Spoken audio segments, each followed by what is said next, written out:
What's up, everyone? Welcome to Pat's Chat. I feel like I messed up that intro. What's up, everyone? No, Welcome to Pat's Chat. that's I'm here correct. with, as always, Michael Hurley. It's a morning pod. Maybe that's why I'm thrown off. But That's true. Michael, how are you doing I'm today? doing well. I would say, I've been adjusting to like a night shift at my age. Yeah, Challenging. It's a challenge. It's a shift I worked many times over the course of my 20s. yeah. It's different these days. Like it physically hurts sometimes, but Well, yeah. Also, because like when you have children, you have to wake up at a certain time with them, correct. and before you have children, you don't have to wake up with children at a certain time. So that in itself makes it more challenging. Yeah, I've had days where I bring one of my kids to school, come back and sleep for like 2 hours just to try to fix it. And it doesn't really work, but Hmm. you know what? Well, I'll get we'll through see it. how that goes. We want to talk about Drake May. We want to talk about the Dolphins. We are going to do some mailbag questions, but I believe that you, Michael, had Yeah. a opening take or something Well, about Drake May and the Patriots offense, Well, possibly. what sucks, Doug, because the Pats chat is full of exclusive takes, and Yeah, honestly, everyone should back off if we have them. And we opened with the same take after the game on Sunday. It turns out a lot of people felt the same way about Drake May, that he needed to, whatever, however you want to phrase it, you need more out of him. You need to carry the team more, need to make more plays. That's how I said it. There were many opportunities for him to sort of take over the game and win it, and he didn't. And then, like, the example would be Monday night, JJ McCarthy sucked and then had a chance to win the game and did it.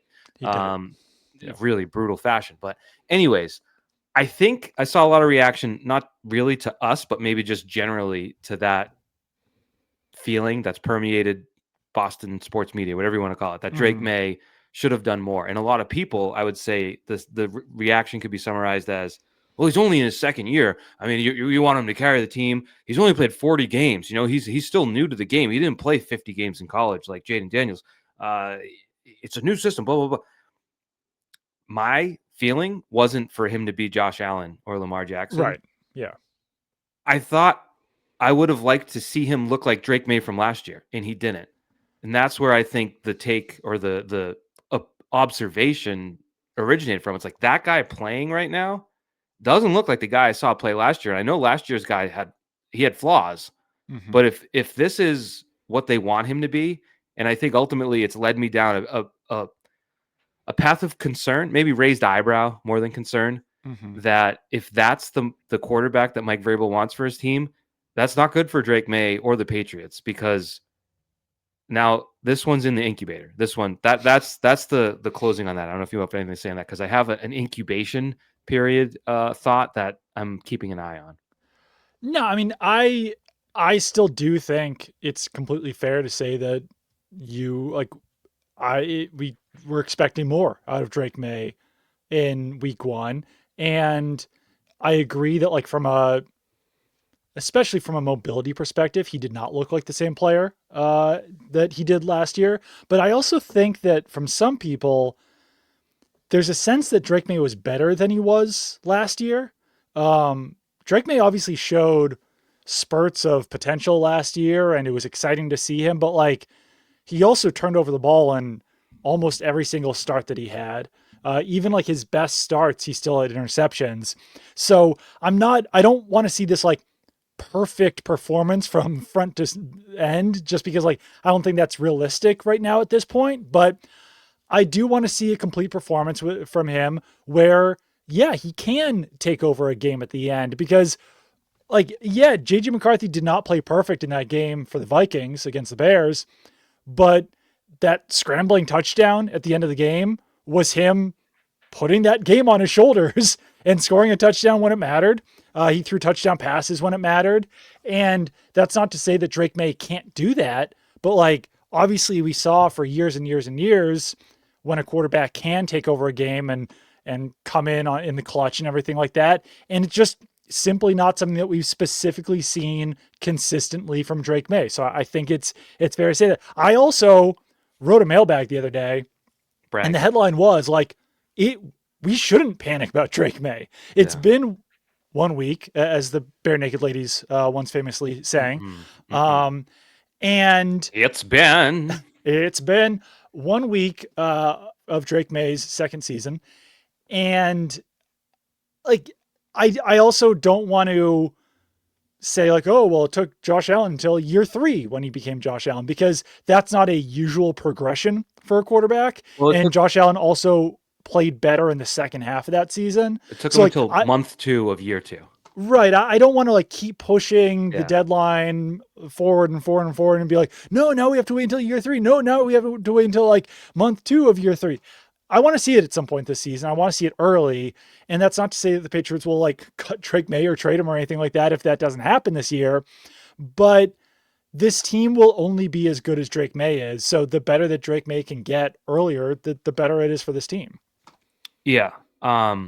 So it leads me to my eyebrow raise, which is we're not at take level. I'm not firmly planting my flag into this one.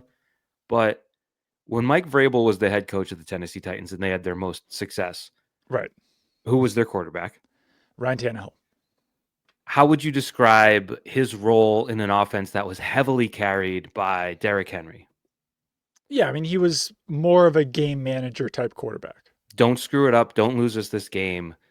Make the throws you need to play. I mean, there were games, I haven't checked the log, but I watched that team closely because they reminded me a lot of the 2001 Patriots, like defense and a balanced offense where the quarterback wasn't asked to do too much. Like Tom Brady in 2001 wasn't lighting up the world. That's why I thought that team had a chance to really go on a run. If Mike Vrabel wants Drake Maye to be Ryan Tannehill, that's bad.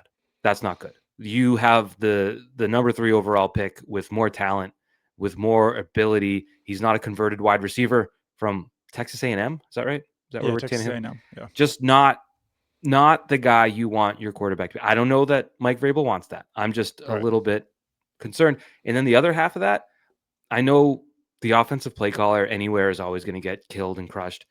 Yeah. I'm a believer in Josh McDaniels, the play caller. Mm-hmm.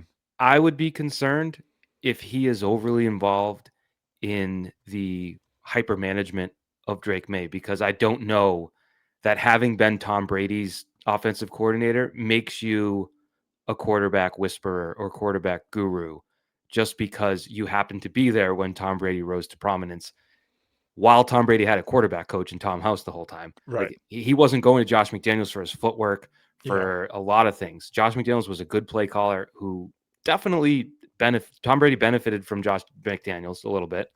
I'm Yeah. giving him credit for that. But if McDaniels is involved too much in the dynamics of what Drake Maye is doing back there in the physical motions and everything like that, another potential raised eyebrow for me, because I don't know that he is, but it's just something that I would be a little leery of if it is the case. I think that's fair. I'm looking at Ryan Tannehill stats from his time with the Yeah. Titans, and it's interesting because in 2019, Yeah. he actually ranked third among quarterbacks in air yards, but then it dropped like significantly after that. It seems like after that 2019 season, when they went 7-3 with him as a starter, he was a Pro Bowler that year, then it seems like they really did then change their offense to be a lot more conservative Well, with look their at quarterback play. um just 2019, which is really the year that matters for Tannehill. That was, when he had a chance to really go on. Yeah. He had 10 starts and he only threw more than 30 passes 3 times in the regular Yeah. season. And then you go to the playoffs, they come to New England, he threw the ball 15 times. He was 8 for 15 for 72 yards with a touchdown and interception. I mean, obviously they had Derrick Henry, but did Derrick Henry go off that game? I don't think it was crazy, right? I mean, he had a big run at Right. the end. Derrick Henry had 182 yards. Derrick Henry went off that game. So correction. So the first 2 playoff games, which Tennessee won, Ryan Tannehill threw 15 passes and 14 passes. The Right. next week in Baltimore, he was 7 for 14 for 88 yards with 2 touchdowns. It was one of Yeah. those things where it's like he was efficient when it came time to make a pass, but they just didn't want him to pass. And I would hate if that's anything at all in the realm of what they want for Drake Maye this year, because I just think he's better than Ryan Tannehill Oh, and definitely. Yeah. can do He more for should your be. team. Yeah. And another thing, you don't have Derrick Henry, and Right. you apparently don't want to run the ball at all. So there's a long way to go with how they go. But that's why it's not a full on take. It's just maybe a little. The fact that he looked so much worse physically Right. Sunday made me a little bit concerned in those areas. No, definitely. And yeah, going further on what I was looking up. So 2019, he was third in air yards. And then from 2020 to 2023, that dropped down to 17th out of 35 quarterbacks. So they really used him quite a lot more conservatively in his ensuing 4 years with the Titans. And that obviously, like, that's how Arthur Smith was deciding to use him. That's how Josh McDaniels now is trying to use Drake Maye. But I do think that Mike Vrabel obviously has a say in how his offense plays. And if they do find out that TreVeyon Henderson is Derrick Henry, then I do think that maybe that's how they will force Drake Maye to play. But until they actually have that, and it's unlikely that they're going to find the second coming of Derrick Henry, yeah, I think the offense needs to revolve around Drake Maye. And he threw a ton, obviously, in week one. But no, he didn't look fully comfortable. And you hope that this week now against the Dolphins, who struggled mightily against Daniel Jones, that that shifts a little bit. And now we start to see Drake Maye play a little bit more comfortably and have a much better game. But I do think there's also, I had no issue whatsoever with Josh McDaniels. I think that he was a good offensive coordinator to bring in. You don't have the flight risk. He's worked with a lot of quarterbacks, yada, yada, yada. There also aren't a lot of things in that offense, at least in week one, that were specifically helping Drake Maye or the running game. Like there wasn't a ton of motion, which Not can help a even, quarterback. not even like you watch the Bears game Monday night.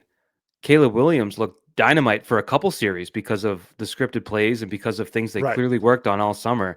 You came out and went 3-and-out the other day. Like Yeah. there was no, oh wow, that looked like a very well functioning, well coached operation from top to bottom. And just to interrupt you real quick, Yeah. I have another take in that, no offense to the young man who has a great career ahead of him, I don't think TreVeyon Henderson is going to be Derrick Henry. Just No, my I mean, opinion. I Just just my want opinion. to, like, obviously he could be a very explosive running back. You could even like compare him to, let's call it like a Chris Johnson or a Jamal Charles, but I don't think he's going to be Derrick Henry just based on the workload and size and all those different things. There's only one Derrick Henry. And that is, Derrick Henry. oh, okay, yeah, no, I agree with that. Yeah, Isn't he like yeah, 31? yeah. It's kind of it's wild with how some running backs just like do stand the test of time. Like Alvin Kamara, he still was like a relatively high pick in fantasy drafts, and I'm like, Yeah. that guy's been in the league forever, Yeah. and he's just still the Saints starting running back. Derrick Henry turns 32 in January. Wow. Yeah. Did you know? And Not to also go to your point, like go Kamara and Henry, like who touches the ball more than those guys? Like right, name a Saint who's touched the ball even close to as many times as he has since, when did he enter the league? Like 10 years ago? something like that. No, probably Did 8. you know that Alvin Kamara has never had 1,000-yard rushing season? I would have probably guessed that just because What? he's such a good pass catcher too. I mean, That is wild that you would have guessed that. here are his receiving yards: 826, No, I 709, know. 533, 756. So like it doesn't really matter that he's catching it instead of It doesn't rushing it. matter, but like I He just figured that he was a guy who probably had like 4 straight 1,000-yard seasons at some point. he averages over 17 games 84 receptions and 700 yards. So it would Yeah. be almost incredible to average, and he also misses games. He So does if miss games, you yeah. look at his 17 game average rushing, it's 1,000 yards, but obviously Right. they've only been playing 17 games for a few years. But yeah, no, Yeah. I would have guessed because of how much he catches it, he'd probably cut into the rushing totals, but he did come close, which He's is come close a insane. bunch. Yeah, that's what I'm saying. Like he was 50 yards away last year. He's He been hit 70 yards away. over 880 4 times, Yeah. which is So that's why it's surprising to me that because like I would also say within the last few years, and this is not a Alvin Kamara podcast, yeah. they haven't really had that like other guy. They haven't had that Mark Ingram type running Thunder back. and lightning. Right. Yeah, Hey, it's just kind of been like the Alvin Kamara show. if we're doing pace and everything, I saw a great tweet. I wish I could cite it, but I can't. And it said, I made a preseason wager for Demario Douglas to have 1,000 yards this year. After one game, he just needs 1,002 yards to get there. And then another tweet I saw is that he's on pace for negative 34 reception yards and 17 touchdowns. So fun with stats after week one. That would be a truly incredible season. Hard to pull off. I don't know how you do it. Yeah. I mean, it would be fun. I don't think Demario Douglas would love it, but just from a pure statistical perspective, Yeah. that would be That'd be fun. Yeah, the Saints haven't had another significant rusher in their offense since Latavius Murray in 2020. Like other than obviously like Taysom Hill or whatever, but yeah, it's Yeah. kind of wild. All right. But Well, we did that's been the that. Alvin Kamara section of the podcast. We sure did. The Saints are coming. No, the Patriots are going to the Saints in mid-October. So They are. bookmark this podcast and give it a little whirl in October because it'll be relevant. Trust me. Yeah, no, it really will. All right. Do we have any other? Let's talk about Any this other Dolphins game cleanup? a little bit Any because other week yeah, one cleanup for I you? don't think I have any other cleanup from aisle one. Do you? No, I think we did a good job. Not to pat ourselves on the back. By the way, We should talk about Terrell Williams though. yeah. By the way, I just would want to tell you because this is a little behind the scenes for anyone listening or watching. We didn't get our listening stats, and I was worried 0 people listened to the last podcast, but it did update today. We did get listeners. That is good. So That is for good. like Yeah. 3 days, I was like, I guess I 0 guess people. 0 people. Yeah. It's hard to Yeah. also hard to do, like getting minus 34 receiving yards and 17 touchdowns. Yeah. I mean, it might be. Let's. I don't know. I guess that wouldn't be good to try to bring our podcast down to 0 listeners. It'd be I a think feat. I think would more say that. microphone issues would help. Yeah. By the way, If you oh yeah, I can touch it with no. Well, you can still hear it. You yeah, hear that? if you just like tapped your mic every 10 seconds, I think that might get us down to 0 listeners eventually. I might get like a squeezy chicken, like a to really just drive it home. Anyways, Terrell Williams is away from the team for Yeah. the next few days, dealing with a different health issue than the one that kept him away from OTAs. Right. It's hard to say what the impact is because we're 1 week into his Right. time as a first year DC, so it's hard to be like, oh, they're going to miss X, Y, and Z. But obviously, I think the main headline there would be it's not what you want as you look to establish a new program to have your DC missing likely for week 2. Right. And I talked to some players in the locker room, Robert Spillane, Jack Gibbons. Robert Spillane especially was saying like, oh yeah, can't wait to see what Zach Kerr does this week. He's the Patriots inside linebackers coach who was the interim defensive coordinator over the spring and now will probably likely be the interim defensive coordinator and possibly play caller in this game as well. So like players think that Zach Kerr will be taking on this role this week instead of Terrell Williams. Do you know who might not think he'll do great? Is anyone that heard him answer in the spring why he was picked or what the conversation was like? Because that remains the most insane sound clip ever recorded on the fields at Gillette Stadium when he was asked, what was the conversation like when Vrabel picked you and why do you think he picked you? And he was like, I don't know. Yeah. That was basically the answer, which so was I think the assistants are like a little bit afraid to talk to the media right now. And even a guy like Zach Kerr, who's known Vrabel since, I think since 2020, like 2011, because he was on the Ohio State staff when Vrabel was on the Ohio State staff. So they've known each other for a long time. And I asked him this summer, like, whoa, like, how do you think that helped you to do that? He's like, I don't know. I mean, I don't know how it helped me. So I think some of that is him just kind of protecting himself from possibly getting in trouble or saying the wrong thing or whatever. But I think that those assistants do need to learn like that it matters. It also matters saying too little at times, you know? Right. When you think you're just trying to be, it's an art form, no doubt about it. And it takes a little bit of practice for sure. But Zach Kerr, inside linebackers coach, within the last 6 years, he was an offensive coordinator. And now he's going to be calling defensive plays. And for me, my take on this, obviously, biggest take, hope Terrell Williams is okay. Hopefully he can get healthy. Hopefully he can return. Hopefully the best thing possible happens for Terrell Williams out of all of this. But the other take here is that the Patriots did go into the season with a very inexperienced defensive staff. Like Terrell Williams had only ever been a defensive line coach and run game coordinator. He'd never been a defensive coordinator. He was an assistant head coach his last year with Vrabel in Tennessee. Right. So, but still, like he had never been a defensive coordinator. Yes. Only 3 coaches on the defensive staff had ever even been positional coaches in the NFL. And that was Terrell Williams, obviously defensive coordinator. Mike Smith had previously been an outside linebackers coach, and Scott Booker had previously been a safeties coach. Everyone else on staff had only ever been an assistant positional coach, if that, at other stops. And obviously it helps to have Mike Vrabel, who's been a defensive coordinator and everything like that. But usually, like if your defensive coordinator has to go on a leave, like you'd want someone more experienced than Zach Kerr, who had prior to this season only ever been an assistant inside linebackers coach on a team. So I don't know. It just speaks to the experience on the defense, and you'd just feel better if you had some like Dean Pease-esque guy ready to step up or something, right? Well, maybe not Dean Pease. He has had a very good career outside of New England, but Right. something But about just like someone who yeah, has like more experience doing an this. older guy, and we've Right. talked about it before. I don't know in what capacity, where it's like an older guy who's got a huge resume that isn't necessarily a threat to sort of be Right. ultra competitive to take Yeah. people's jobs or whatever, but just kind of lives and breathes for coaching. That would be there, sort of waiting in the wings. I mean, Right.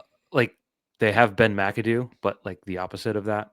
Someone that could be there to just sort of guide. They need guidance, and I think Vrabel is certainly capable of it, but has many more jobs to do. To your point, Yeah.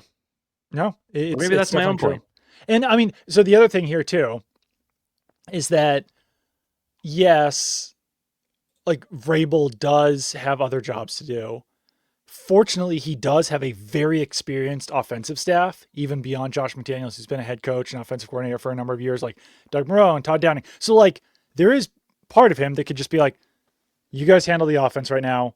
Yeah, I'll handle the defense. And that's how we'll split up duties. But then there was the quote on Monday from Vrabel where he was saying, like, when he was answering a question about the run game, and so like, yeah, you need an offensive coordinator or you need a play caller who can get the play in efficiently. So like, I know radio's made a big deal about that this week, but he did say it. Like he mentioned the play caller not by yeah, name but by role right. as someone who needs to do a better job. So I don't know. I mean, like obviously you do have more trust in the offensive staff, but if there's already things where it's like, I wish they would do that better, then maybe that, I don't know, changes things a little bit. Yeah, I mean, Vrabel isn't a soft, cuddly guy, and I think when you go to work for him, you know that, and he's going to Right. be. I mean, I don't want to say it in a way that is rude or Yeah. even as a negative, because I've Right. said it before. Like he's kind of an a-hole, and in an effective way. And Yeah. I'm not saying like, what an a-hole, but like Right. that's sort of the way he carries and presents himself. And I think the longer he'll settle into the job, the more you'll see it. Like Right. the when he's really nice to you guys, it's a little off-putting. Honestly, it's like no, like that's not Mike Vrabel. Don't be He has nice. been very nice so far. It's been interesting. Yeah, except for like randomly snapping at Phil for asking about Diggs that one time. Yeah. He's been very friendly, which like I'm not gonna. I'm obviously it's probably for the best, but I just think like his natural personality is gruff, and there's Yeah. going to be times he speaks bluntly like that. And I think a difference with Vrabel, this is not a joke. Like the story he told Diana Rossini about confronting people at Starbucks tells you what kind of person he is in terms of Yeah. interactions. Like he will look you in the eye and have in a way that many people, especially in this day and age, don't. And the Right. fact that Josh McDaniels worked for Bill Belichick for as long as he did, I think Yeah. he'll be okay in Oh that yeah. system. I think it's a I Yeah. think it's a perfectly fine football system. So I'm wondering though, when it comes to that offense and going into this week, Mm-hmm. they probably had some plans, right? Like what they want to do. Well, I shouldn't assume anything because their plan against the Raiders kind of didn't exist. Right. But I imagine a divisional opponent, they probably had some idea of what they wanted to do. I wonder how much changes after seeing Daniel Jones turn into Joe Montana last I week, know. Yeah. because obviously there's going to be things on that tape that they didn't anticipate all spring and summer. Yeah. And like, hopefully it does encourage Josh McDaniels to be a little bit more creative with the offense and to be a little bit more modern with the offense, because I think that's what Shane Steichen was doing with the Colts and Daniel Jones. I think he was giving Daniel Jones as much help as possible. And that's not to say that Drake May needs as much help as Daniel Jones, or maybe throughout his career he won't. But like at this point, it's clear that he does need help and that things can be taken off of his plate a little bit. So more use of Uh, motion, more use of running the ball. Colts ran the ball well, 40 times in that they, game. they ran the ball really well, but something I looked at too, opening drive. Yeah. Okay. You want the rundown? Sure. Daniel Jones pass, Daniel Jones pass, Daniel Jones pass, Daniel Jones pass, Daniel Jones pass, Jonathan Taylor left tackle, Daniel Jones pass, Daniel Jones scrambles, field goal. Like Yeah. they came out throwing with Yeah. Daniel Jones, which is probably an advantage. You don't like if I'm prepping for the Colts and Daniel Jones winning the saddest quarterback competition in the league, I'm not expecting that. I don't think the Patriots will Right. have that same element of surprise. And that True. gave them, granted, it was a field goal, but it was an early lead. And it was just like, it put them on their heels, I want to Yeah. say. So I don't know that you have that same element of surprise. No, I agree with that. I would like to see in this game a heavy dose of Stephon Diggs early in the game on Yeah. some of those, scheduled plays, those predetermined plays. I think he proved that he can play football right now. Like his Yeah. knee can handle it.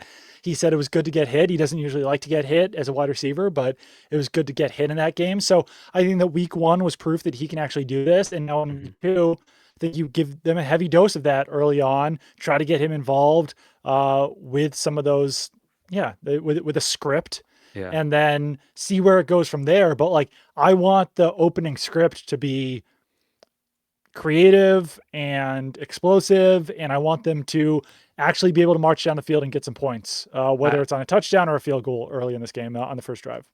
I don't mean to derail our podcast because this is kind of a Doug and Mike thing. This is kind of like our thing. So I apologize to anyone that doesn't like this. I have a very strong opinion on Stephon Diggs wearing 8. Oh, you don't like it? He doesn't look like Stephon Diggs. Yeah, It's I'm not saying there's like a what's the right word? There's it's sort of hard to differentiate the 1, the 8, the 9 that you yeah. see out there, and obviously he looks different, but there's something about the 8 on Diggs that I just can't, because he was 14 forever, right? Is that right? He was 14. Yeah, yeah, And then last year he was 1, right. which obviously was out. Was 14 out? Yes, Robert Spillane is 14. That's tough. That's tough. If we're if you And know and yeah, and Spillane was 14 because Schooler is 41. there's a lot. So I don't like you 8. probably That's can't do all. anything about it at this point. Yeah. But did you see that Jalen Polk posted on Snapchat Free free one. one? Yeah. What did that mean? He wants I to get don't know. released. I guess. Injury settlement. Listen. What does he envision would happen if he got the injury set? We settled here. He's in a good spot. He can compete for a job next year. I am. I don't know about that. So UW. Well, he'll have the opportunity to compete. I'm a University of Washington fan. Uh-huh. I've got this. Whoa. Oh, you used to have that Washington can. Now it's ruined. It's from 1991. National champs. I've got this Mark Brunell starting lineup right here. Big time University of Washington fan. This is not the Jalen Polk that I expected when they drafted him. Like at a certain point, when you had not even 100 receiving yards last year, and now you're hurt, and now you're on IR, like at a certain point, the cryptic messages need to stop, right? I would argue they never should have come, but Well, yeah, I guess yes, if they're that happening, they too. should stop. But I would. The weird thing about this, the weird thing about let me Polk ask is you that this. like the Patriots had some, I don't know. Yeah. Let me What ask were you you this. gonna say? Do you believe the shoulder injury he suffered running an end around on his only touch of the preseason was of season-ending severity? I don't know. I mean, he had the shoulder injury at the end of last season, so maybe it just Okay. shoved it right back into play. But like the Patriots had Tyler Hughes on their staff last year, who was with Washington in 2023. You would think that they would have had all of the information that they needed out of him. And Right. I forgot who said it. Someone on the beat said, knowing last year's staff, maybe they forgot to ask him what Jalen Polk That's a was like good at point. Washington. Yeah. It's a possibility. This Yeah. was the same staff that didn't know that Marcus Jones played on offense. So Yeah. maybe they just were like, whoops, we forgot.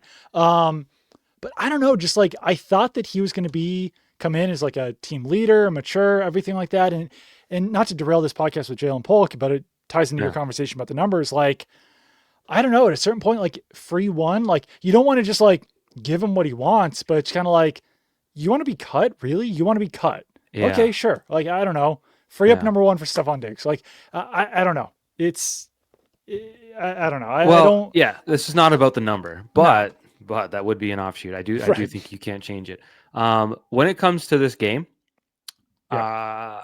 unfortunately, with what we were saying, where maybe you can leave the offense to be, doesn't it feel as if Miami's most vulnerable spot is on the offensive line, where they have?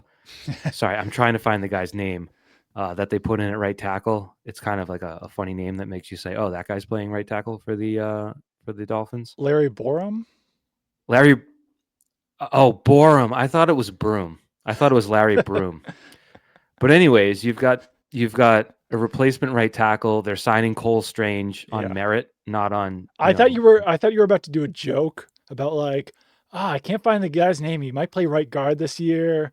He was a first round pick a few years No, no, no. ago. I was He's got a really weird name. I thought it Oh, was Cole Strange. I thought it was Larry Broom. So I apologize for not to the whole Borum family for not knowing their Yeah. name. But you've got a vulnerable Yeah. position there. I think Tua, if you saw him get asked this week about why his turnovers come in bunches, did you catch that press conference No. interaction? It's super awkward. There's questions there. Tyreek Hill. I mean, it doesn't Hasn't had a help. 30+ yard play in like 2 years or something crazy I like think a that? year. Okay, yeah. But I mean, and it can't help to have like just like another domestic violence case coming at No. him in the middle Right. of this. McDaniel, I think his shtick ran cold a while ago. So like there's a lot Yeah. of vulnerability there on the offensive side. And it would probably be the time where you really want your full defensive staff. So that might be maybe a little bit of a hindrance this week. It could be, yeah. I mean, I trust Rabel to, put together a game plan and all that kind of stuff. I would think that with all the offensive line issues that the Dolphins have, maybe scale down the blitzes a little bit. Trust in Harold Landry and Milton Williams and Christian Barmore and Caleb Von Chason and Keon White to get after the quarterback. But that does bring us to Christian Gonzalez. Did not practice on Wednesday. We're recording this on Thursday morning. So who knows? He might be out there, but like not a good sign that it's been, what, 5 days? Once again, quoting It's Gurney Cadez, it's been. been 5 days since Friday's practice when Christian Gonzalez couldn't be out there. And now he still can't be out there on a Wednesday.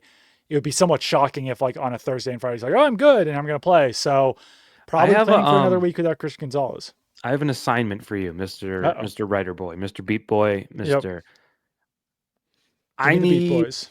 I need a deep dive into the history of hamstring injuries that last this long. Maybe like, can you get hamstring surgery? You don't hear that one too often. I'm sure you can.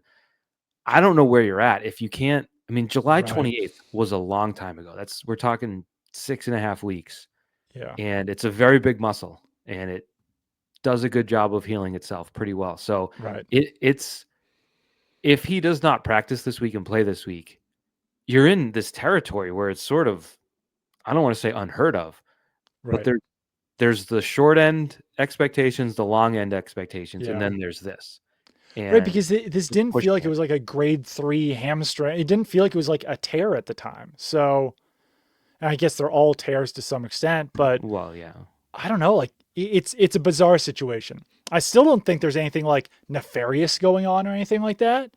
Um, but like I don't know. He walked off the field, didn't seem that disturbed by the hamstring injury. Was walking around like literally the next day at practice Yeah. with a sleeve on his Yeah, leg, but like he's been on his feet, was been able to present, walk. Yeah, traveled, right? yeah, To the yep. preseason games. Traveled to preseason games. It's strange. It really is. Yeah. Yeah, Yeah. So yeah, I would look into that because I'm sure there's been a history of that. And obviously the fear is a re-injury where it gets worse, but yeah, at a certain point, it's gotta turn back on. You yeah. mentioned too the need for the Patriots to dial back the blitzes. I do Hmm. have one last cleanup thought on that Oh, from sure. week one, where I did mention it Sunday night, but like a well-timed blitz is a beautiful thing. I Right. mentioned the Carlton Davis third down blitz where Geno Smith very easily just Yeah, threw it to the man that he left yeah, open to convert like a 3rd and 5. yeah, I think of that first touchdown when you dropped your 2 defensive tackles into coverage and you blitzed yeah. on 3rd and 10, 3rd and 11 from like the Right. 25. Yeah, And it's the same thing at the end when it's 3rd and 20 yeah. and you blitz and you send And you go 7 at the 7. Yeah. quarterback. What is the potential benefit of that blitz? If you get a sack on 3rd and 11 in the red zone, they're going to kick a field goal anyway. If you defend the Right. end zone and I think defend on the the third sticks, and 20, it's to either force a turnover or like a long sack and then you give yourself better field position. But it's like, I don't know. I guess you're giving yourself a slightly better chance of winning at that point, but it's probably not worth the risk if there's any possibility that you can still win in like a normal way, you It's know? just, especially for Vrabel, who I think has a reputation as being sort of a conservative football coach, Right. it doesn't jibe with that mentality. It's sort of like I don't know what the right word is. It's like a Leroy Jenkins type strategy where it's like, Right. screw it, we're going in, baby. Yeah. And it's like, I don't know that you got to do that, especially against that team. So I would think with or without Terrell Williams this week, they Right. would be peeling back on that. Yeah. Yeah. Yeah. I think they Okay. should. Because I think, I don't know. I mean, like, it's honestly crazy. Like the Miami thing, I always kind of like overlook, like, I don't know, this team is completely different, obviously, from the teams that were losing in Miami and whatever 2021. But it is still wild, like the amount of struggles they've had in Miami dating back. It literally my entire time on the beat. I Before joined the that, beat in 2013. They've won what, 2 games in Miami since that? 19 they won. That was the last time. They had Antonio Brown Yeah. once. And probably no, yeah, because they would lose games. There was a time they went down. There was like week 1, I want to say, and it was just like a typical Patriots are a Super Bowl contender, Dolphins aren't. And some guy named like Mike Thomas beat them with like a walk-off touchdown. There was obviously the silly ones like Rob Yeah. Gronkowski playing safety, Right. which was one of the crazier games ever. There's just so many So different they elements won in to it. 2016 and they won in 2019. Yeah. Since 2013, those are the only 2 games in Miami that the Patriots have won. I think 2018 was the Mike Thomas one. It was like week 1, if I'm not mistaken. But Might have been. They lost 34-33 in that game. yeah, I think it was a walk-off touchdown. Yeah. But I have here's my expectations for this week. Yeah. I have to look it up now because you know how my stupid little brain works. It was Kenyon Drake with that was Mm, 2018 was obviously yeah. the crazy. Oh, What did they yeah, call that that was one? the Miracle in Miami. Yeah, they Yeah. put it on a elevator door the next day in Hard Rock Stadium. It's like I think they lost the next week. Anyways, last year the Patriots went to Miami. And Doug, you were there, I assume. Yeah. Doug, It was a dismal game.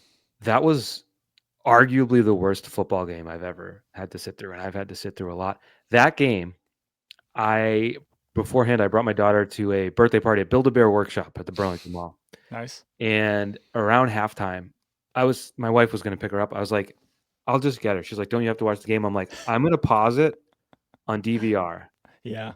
and I am going to use the hell out of that skip 30 button to watch that second half in a quarter of the time, because sitting Yeah. here, like, there are times when you watch some sports and you're like, this is a bad use of my life. I Yeah. only have, like, I have to take advantage of life more than. And last year was one of those games, and the score was 34-15. It wasn't that close. They scored No. 15 points in the fourth quarter, Yeah. and one was on a fumble return. Yeah. It was so I guess what I'm trying to get at, Doug, maybe they can't win in Miami. Maybe it's a curse. Maybe it's voodoo. I don't know what it is.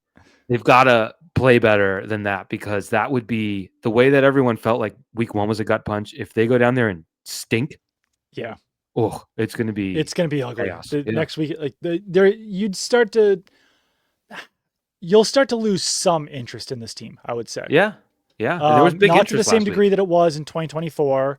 I think there's still a lot of hope with Mike Vrabel and Drake May and everything like that. But I think that the excitement level has already like dwindled a little bit heading into this week, and you'll see a bigger drop if it Yeah. happens again. Yeah. That game, Tua had 317 yards and 4 touchdowns. He turns into Tom Brady when he plays the Patriots. He's 7-0 against the Patriots. Yeah. It's crazy. Pretty wild. That was his first statistic explosion, if I'm not mistaken, but Yeah. he's been pretty efficient. Should we get into some of the mailbag questions? Yeah, I'm stuck on the year that I think it was 2015. I'm gonna go with 2015. Okay, All right. one last check before we get to the mailbag. 2015. No, that wasn't it. 2014. They did lose early in 2014. Oh yeah, week did. 1, 2014. They lost 33-20. That wasn't the walk off. Anyways, Yeah. the best teams. Remember what was it? 04. They were 14-2, with one of the losses being the 15-1 Steelers, and the other being like the 3-3 Yeah. 13 Dolphins on a They're Monday night. cursed down there. It's truly wild. Yeah, I watched a little bit of David Andrews, and Brian Hoyer talking about it, and they Yeah. were saying like Belichick would change the hotels they stay at. Like he was trying to mix it up every Well, which yeah, I mean, way. they went down to Palm Beach or whatever to practice at community college. Yeah, that was the weirdest choice of all. A place that Yeah. didn't have goalposts. They didn't have goalposts.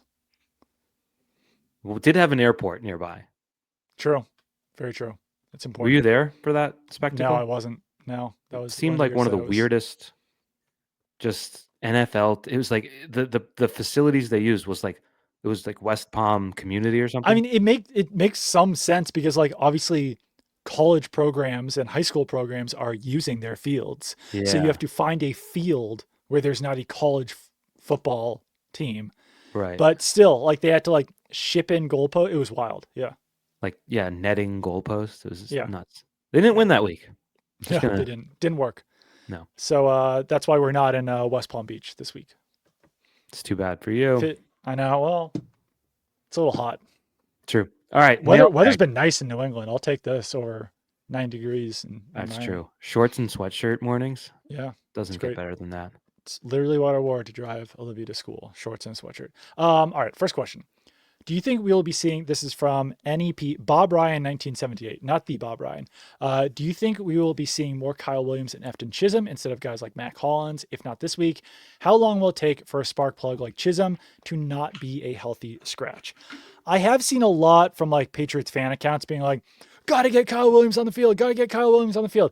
Eventually, I think that could be a potential solution and answer, but he really did not do much at all during the summer. So I can understand why Patriots coaches are saying like, hey, let's use the guys who had good summers, like Demario Douglas, like Kayshon Boutte, like Matt Collins. Obviously, they're not going to bench Stephon Diggs or anything like that. So like, I think it's going to take some time, and you're going to need to see more struggles before we see Efton Chisholm and Kyle Williams regularly involved. Both guys wearing scout team jerseys this week in practice on Wednesday. So maybe one of those guys is active again, but like I'd be shocked if they got more than like 10 snaps because this is when you're leaning on what you saw in the summer. You can't panic based on week one and just completely change up your starting lineup. Right, and it's kind of like backup quarterback syndrome, where the guy who's not playing is always the hero that Right. Oh, everybody yeah. wants to see. Like, oh, we're gonna get that guy.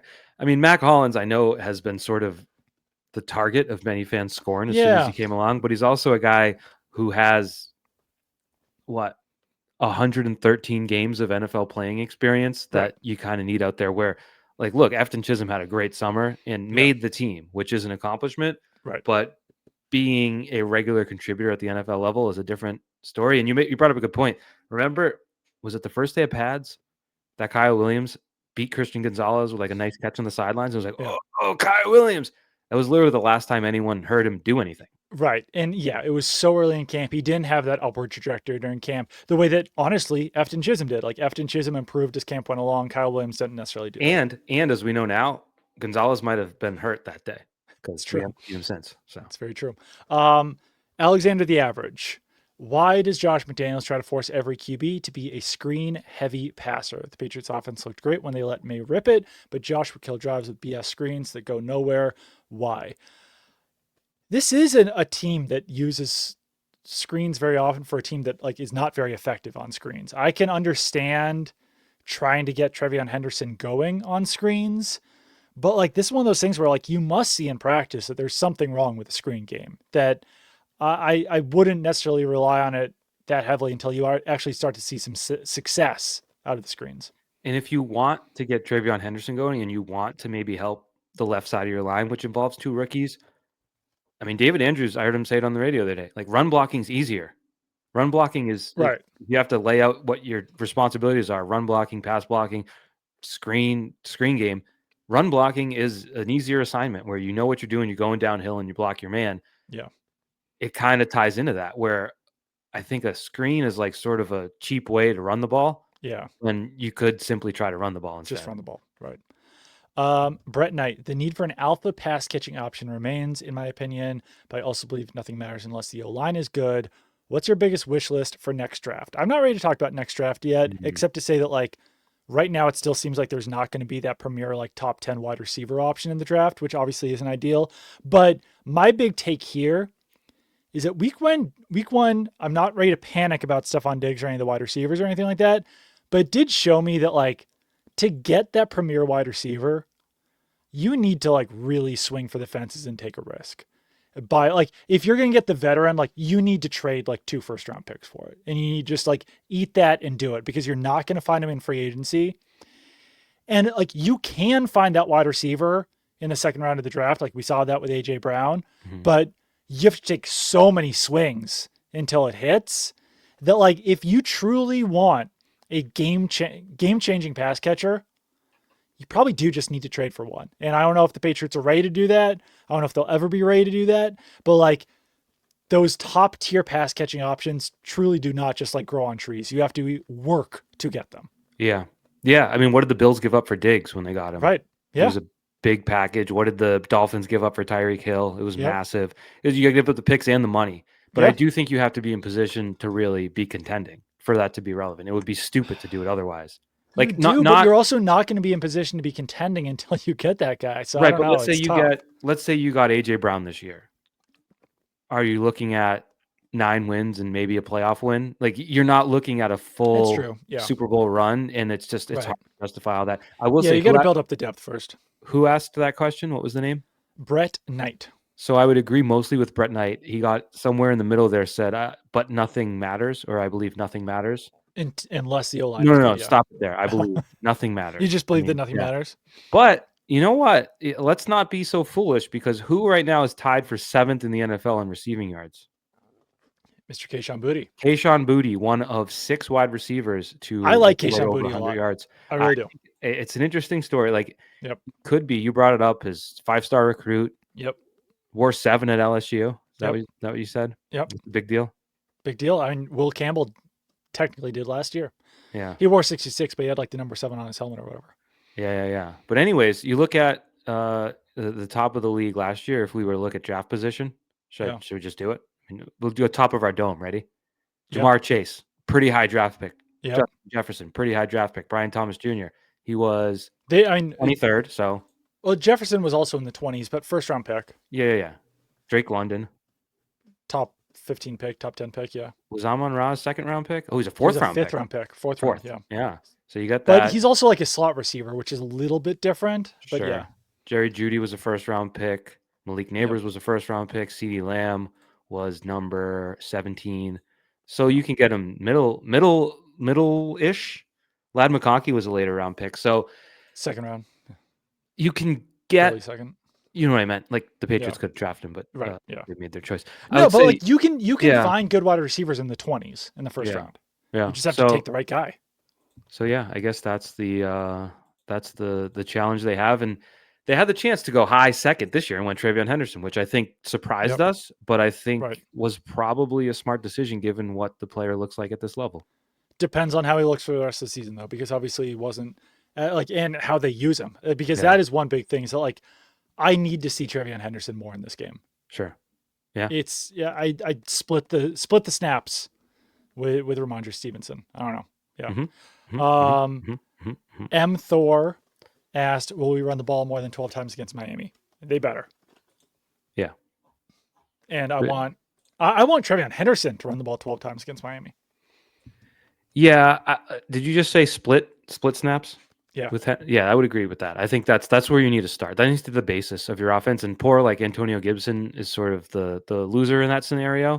Mm-hmm. But I think for now, if they do believe Stevenson's their starter, that's fine.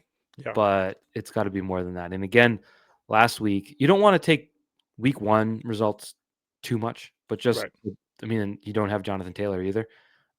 Colts running backs, not counting Daniel Jones's runs, because he ran 7 for 26 and 2 touchdowns. Taylor and Giddens, just call it 30 rushes, 112 yards. Is that right? Pretty good. Yeah. Yeah. So like that would be perfect. I mean, 30s maybe high, but they were also up in the second half. So if you're looking in the 24 to 28 range of effective running, you probably had a good day. I don't know what this reference is, so hopefully it's not like offensive or anything like that. But Harry Sisson's mom Must win if they lose this week. Must win if they lose this. Best they will be is 6 wins at best. They need to show something on offense. Obviously not a question, but if they lose this game, yeah, like 6-11 seems like a likely scenario. I don't know. Yeah, it's just we said it the other day. There are games that we penciled in that you should win, and Right. that won last week. This one is one we penciled in as a loss, so you kind of have to make up for what you've lost because you're not going to have that opportunity too many times. And I don't know. I'm curious what last week's Steelers Jets game means for the season for both teams Right. because obviously kind of like it was like a college game where they just went nuts at the end, and the Jets kind of blew it. Yeah. Rodgers obviously looked fine, which we couldn't say about him much over the past couple of years. So I don't know how Pittsburgh's going to go into that Week 3 game in New England, but they could beat Seattle this week, right? Like the Oh Steelers yeah.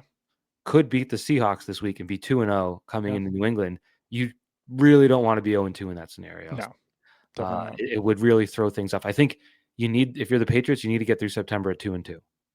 Yes. And I this think would that, be yeah, significant in that because this Carolina's would be a week big 4, one. right? Yeah, I think so. Yeah. Yeah. And Yeah. they might stink, Carolina. They might. That game's going to be interesting. Corey, this is somewhat similar to a question that was asked before, but I think it's still worth talking about. Why doesn't Maye have good chemistry with Pop like he does with Booty and Henry? And if that chemistry can't be established, should they look at Chisholm sooner rather than later, given how important the slot role is in McDaniel's offense? I do think it's interesting that a lot of Maye's misses, it feels like, are thrown to Pop Douglas. And some of that might simply just be a height factor that, like, it's harder to throw to a 5'8" wide receiver, especially further down the field, than it is to someone who's 6 feet or 6'5" or whatever. But I also think, I mean, especially last year, there were times when those two guys just weren't on the same page. And Miami was a game I remember where it was just like, was it the wrong route? Did May right, throw it to the wrong place? And it seemed to be a common occurrence. just like one way or the other, that does need to get cleaned up.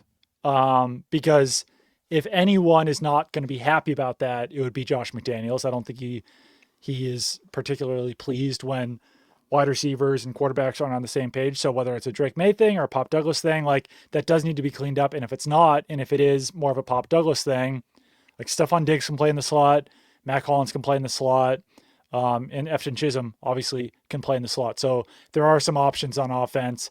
I would think they'd probably move Diggs in the slot before using Chisholm, but I don't know. I mean, like, it would be worth it at that point, and I don't know when that point would come, to really see what Chisholm could do in the slot. As the great Ruben Rabasa said, and then I think you should leave skit about a car focus group. Too small. Too small. Drake doesn't like he's a heightist, he's a I tall didn't guy. know it was Jacoby Brissett who was the heightest, because Oh, you're right. You're right. it was You're right. All right. yeah, This Josh last year. Downs. Drake May had a lot of success with Josh Downs in UNC, right? It was Josh Downs, right? Yeah. Am I crazy? Yeah. Yeah. So okay, my bad. I take it because I just heard Drake May this summer being like, when he was asked about running and protecting his body, he's like, I'm pretty big. I'm 6'4", blah blah blah. I was like, all right. Oh, I'm tall. Look at me. I think he actually said he's 6'5", and he's actually only listed 6'4". Oh damn. So he's a little bit of a liar. Might be. That could be the headline for our podcast. Drake May is a liar. But yeah, Josh Downs, 2022, 94 catches, over 1,000 yards, 11 touchdowns, and he's only 5'9", whatever, something like that. How tall is Pop Douglas? 5'8". Like for real though? I think he is a for real 5'8". Okay. I can look it up. Because like Welker was what listed 5'8", as 5'10". No, right? I think he was listed at 5'9", but I think he was actually 5'8". Yeah, he was shorter than me. Which So Demario Douglas, 5'8" and 2/8, 179 pounds at the combine. yeah, I mean, about as short as you can be out there. I agree. Yep. Yeah. I don't think you want a wide receiver who's 5'7". Josh Downs, 5'8" and 6/8 at the combine. So Yeah, half an inch difference there between those two. Yeah. Shortest NFL players in history is what's going in my Google search bar And right now. Wes Welker, also 5'8" and 6/8. So he is, Welker and Downs are the exact same height. And These are all Douglas running is backs. a half inch shorter. What was it? Oh yeah. I should have done NFL wide receivers because obviously the great JJ Taylor would be on that list. Yeah. Darren Sproles, I think, was shorter than 5'8", maybe. Sproles was 5'6". Yeah. Yeah. But yeah, running back, it can be short. I don't know. Yeah, because you can sneak in by, and we saw it with Danny Woodhead. You just put your little head behind a big tackle's butt, no one can see you, and then boom, you're gone. Right. The skill outside there in the open field, it's a little bit different getting open. But all right, good short guy talk. It was some good short guy talk. I'm like basically 5'9", so I'm pretty well experienced in the category here. Tall enough to be a target for Drake Maye, though. Barely, You're probably taller like than Josh Downs. I'm probably like 5'8" and 7/8. So I just say 5'9". I'm rounding up. I'm like Keishon booty height. I'm like 5'11 and a half. That's a I good might be height. 6 feet. Who It's knows? good. You got nothing to worry about. No one's ever going to call you short. It's true. It's very true. All right. I was about to do a deep dive on wide receiver height and was like, in the middle of the podcast might not be the best time to do that. We'll do like one or two more questions here. Okay. Let's I'm still looking at see. short guys, to be honest with you. Boom 80517. That's not Doom 80517.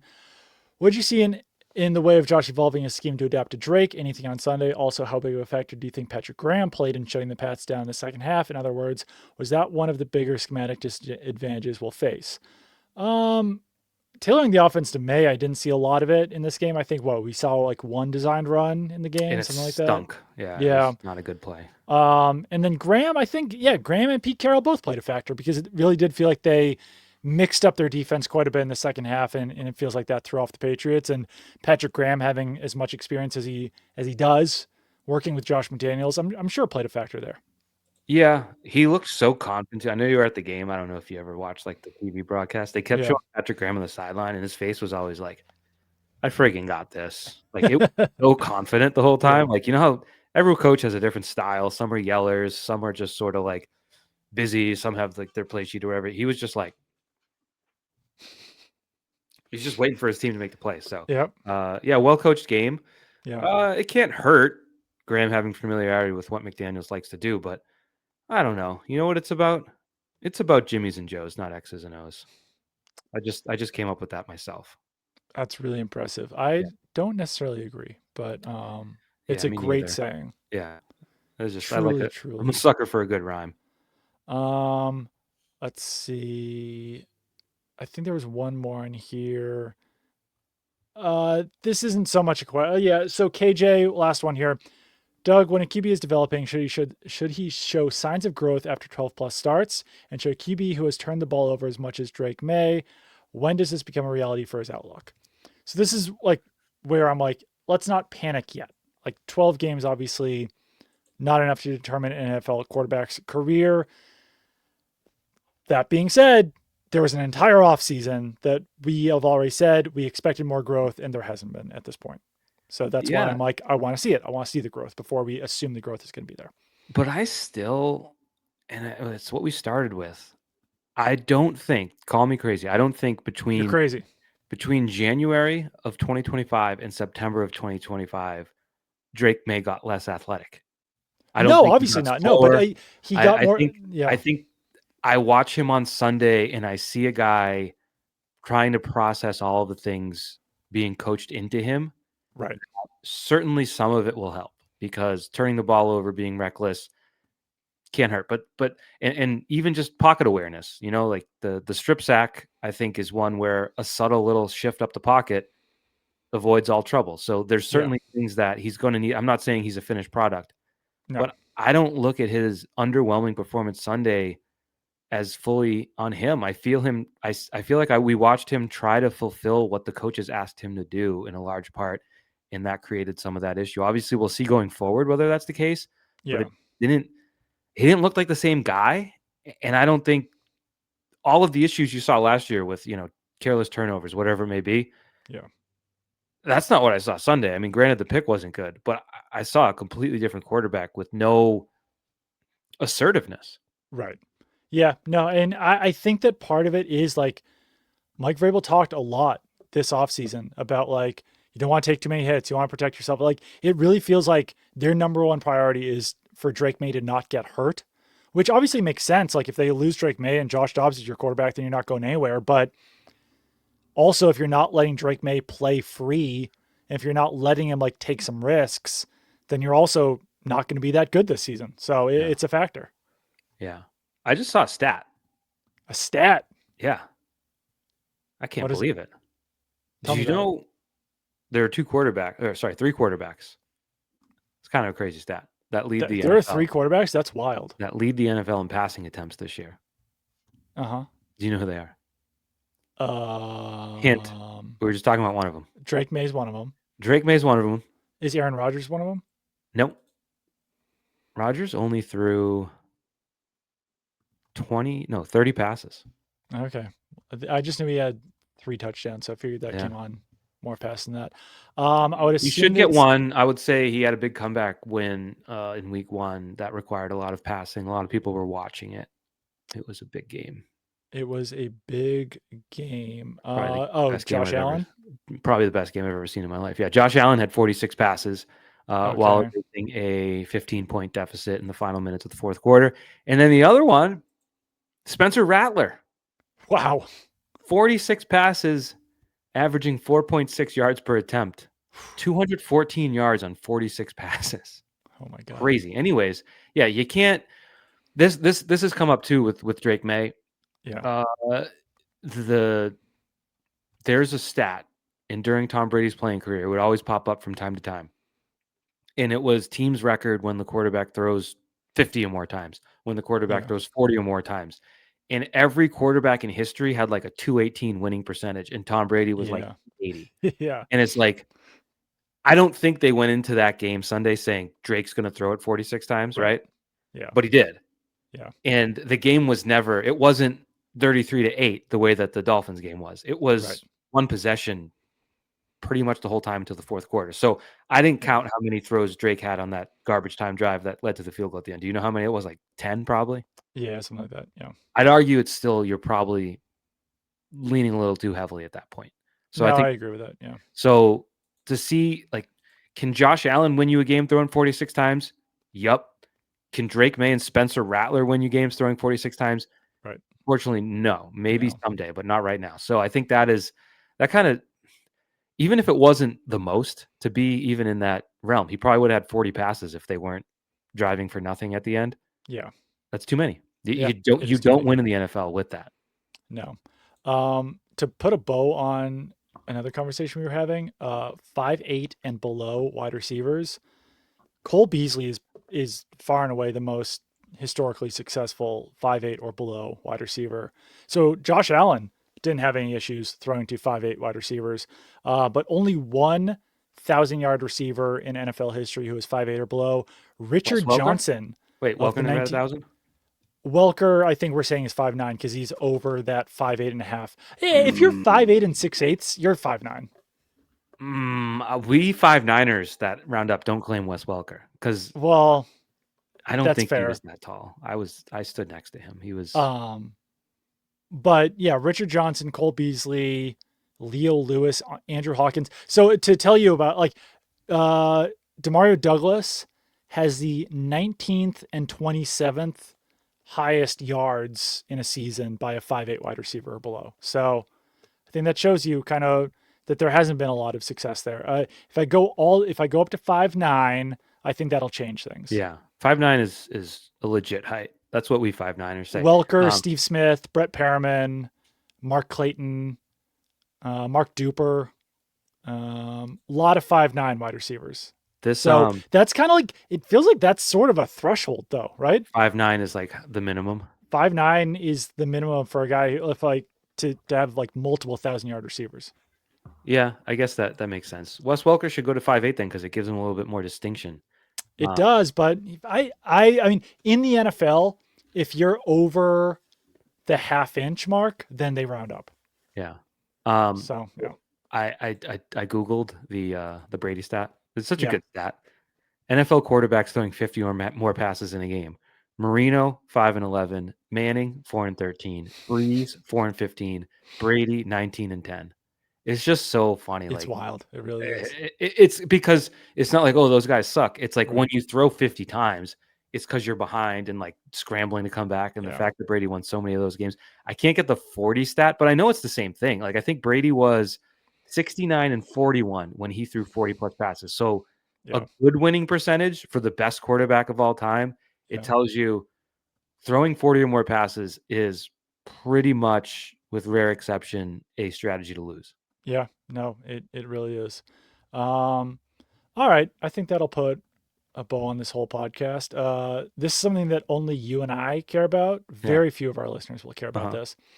My friend Timmy texted me and said Spanish love songs played an almost perfect set list last night. I did actually take a peek at it. I did I too. didn't like study it, but it's one where you scroll through and you're like, okay, yep. Got 4 songs off Schmaltz, That's huge. 4 songs off No Joy, 7 off Brave Faces, Everyone, and 1 off Giant Sings the Blues. I am still that pretentious loser who prefers Schmaltz and Giant Sings the Blues, so I'm just happy that there's 5 songs represented on the set list. Yeah, you don't usually get 4 Schmaltz songs, so Yeah. that's pretty nice. You know, this is the benefit of following a band that just like didn't make music for 5 years or 4 years, Yeah. I guess.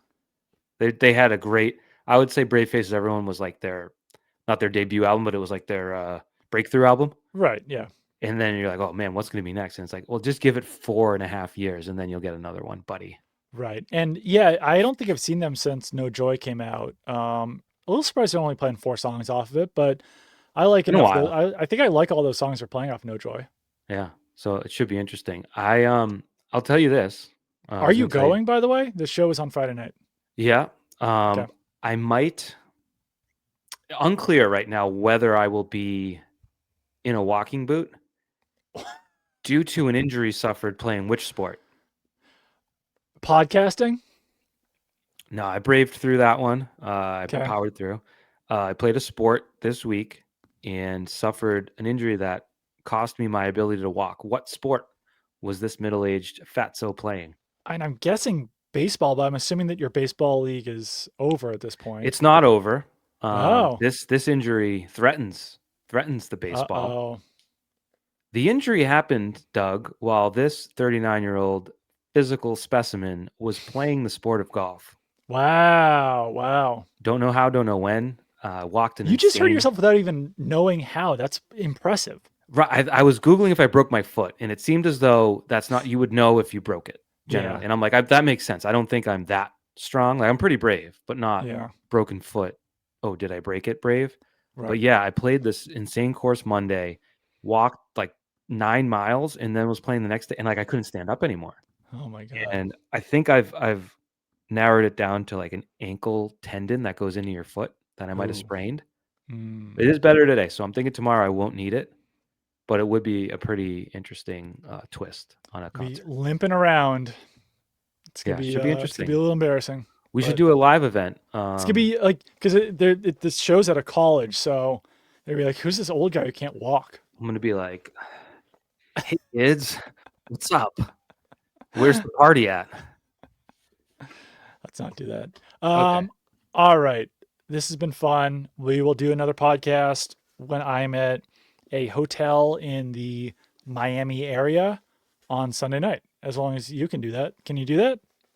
I can't be at the hotel in Miami though. Well, that's too bad. You're not gonna fly down for the podcast? I don't know. What's our budget looking like these days? I actually don't want to go. I'm good. But yeah, I love scheduling on air. So you're good for Sunday night? Yeah, Doug. Post game pod. Let's do it. All right. I'll bring my football. I'm not gonna bring my football. That'd be a waste of space in my bag. I'm That's barely gonna be able to bring a microphone. That could be your like personal item. You get your carry-on and then you get your personal item. Like Can I put this under the seat in front of me? This is my personal item. I just hold it all times. Coach says if he sees me without it, I gotta go to detention. All right. We will talk to you guys again on Sunday. Have a good weekend. Goodbye, everyone. Bye.